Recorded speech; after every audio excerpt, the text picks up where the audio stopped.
Matthew tells us that Easter is deeply disturbing. For him, that is the whole point, as the world turns upside down. For Matthew, time is reconfigured. The two Marys come on the first day of new time, of new creation. The earth breaks open and heaves dramatically. A heavenly being, an angel too bright to look at, effortlessly rolls the stone away and, delightfully ordinary, sits on it. The guards, posted to ensure that nothing would happen to the dead body of Jesus, were so shaken they became like dead men. And Jesus is alive. Over and over again, and entirely understandably, the emotional response in this gospel reading is of fear. The guards shook with it. The angel expected it. Do not be afraid, are the words to the two Marys. And the first words of the risen Jesus are, do not be afraid. So those telling of the extraordinary events in the earliest days of the Christian church still remembered that fear gripped them despite the joy that followed. We are living in deeply disturbed and disturbing times. Time before and time after COVID-19 will come to be seen as profoundly different. Our systems of trading, our ways of relating are at the moment broken. We have lost so much that is familiar. We are isolated from those we love. We are afraid for those we love, for the future, for ourselves. We are hearing of those who are ill, those who have died, and we are afraid. Chris Dobson took the photograph on this Easter card when he and Archdeacon Neil travelled to our partner diocese in Uganda for the enthronement of Archbishop Stephen in March. We view the scene from the darkness of the cave outwards. We look towards the light. It's as if we are sat where Jesus lay, and we are looking out into something profoundly different, which was, after all, how it was for the first followers of Jesus. By the end of today's Gospel, Mary of Magdala and the other Mary, sadly, we know no more about her, they understand. But the disciples have no idea. And the Gospel accounts tell us it took a while, firstly for the followers to be told, then to understand, then to believe. Some were in the wrong place to find out. Some were in the wrong frame of mind to understand. Some were looking for the wrong evidence to buttress their mindset. They stay in the dark for a good while. In the photograph, we look out from deep darkness towards the light and to a figure sitting on a rock. We are told in the Gospel that the women left the tomb quickly with fear and with joy. They were sent by the angel to tell the disciples that Jesus is raised, and on the way Jesus encounters them, and they take hold of his feet and worship him. Their relationship with him utterly transformed. Immediately they're given a task, and the task overrides their fear. We are in the dark about how the future will be. and when. Yet we have tasks to do.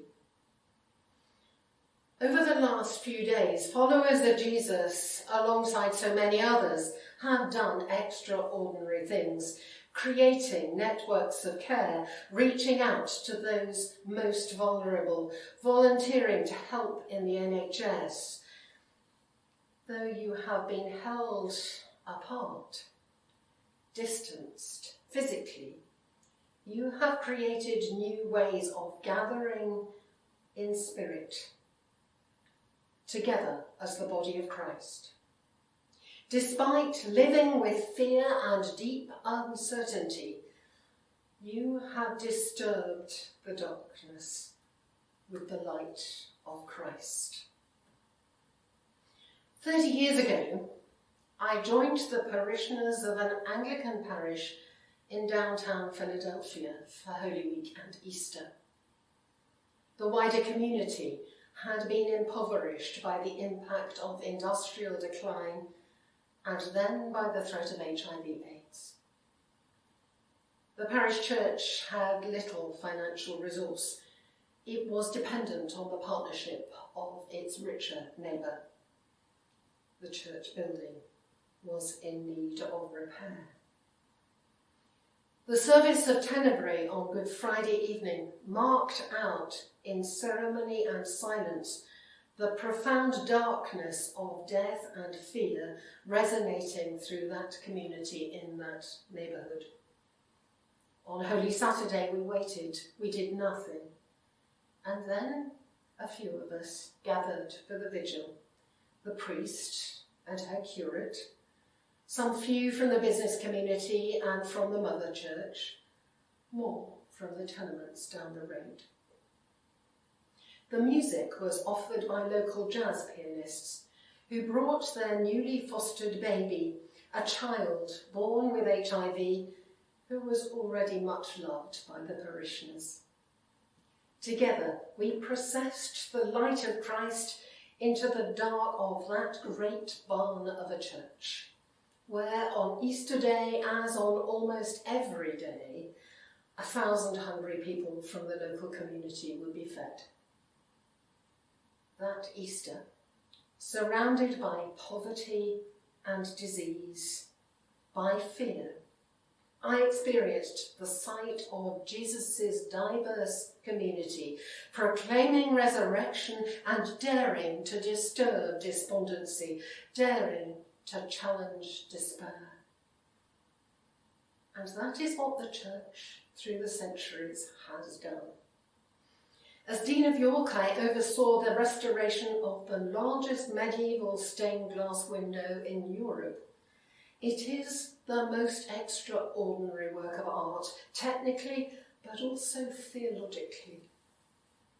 John Thornton, the Coventrian who designed it, and with his fellow artists and apprentices, painted much of it, set out to tell the story of our salvation by illustrating the early chapters of Genesis and the book Revelation.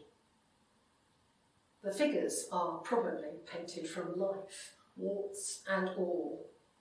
There are plenty of warts.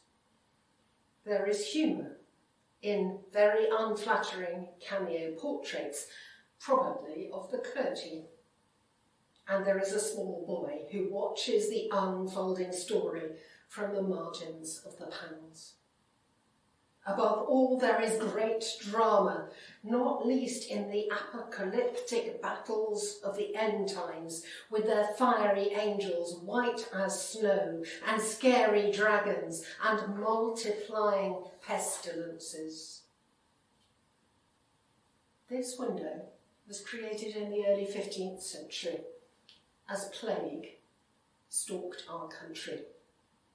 It was a layperson's affirmation of faith, of the companionship he felt with angels and archangels, and of the protection of the risen, victorious and exalted Christ, who at the top of the window gathers the whole astounding creation and salvation story to himself, as peace and justice are established, tears are wiped away, and pain is no more. At almost the same plague-ridden time, the woman we know as Mother Julian isolated herself in a cell next to her parish church in Norwich and received a profound experience of the love of God. She contemplated the death of Christ on the cross and found herself held in his presence and assured by the words of the risen Christ. "Thou shalt not be overcome," was said full clearly and full mightily, for assuredness and comfort against all tribulations that may come.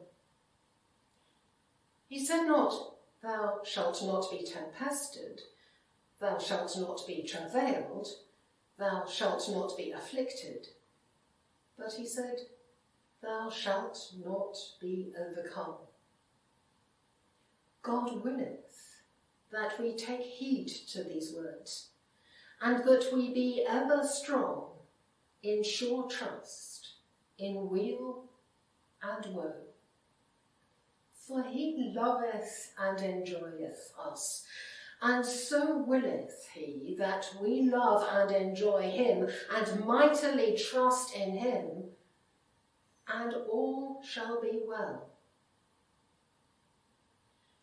You shall not be tempest-tossed. You shall not be work-weary. You shall not be discomfited. But he said, "You shall not be overcome." Wherever you are this Easter, in our world which is in so many ways turned upside down, may you know Christ's love and enjoyment of you in life, through death, and in the world to come. And when you are tempest-tossed and discomforted, when you are deeply disturbed and frightened, I pray that through the strength of the risen Christ, you will not be overcome.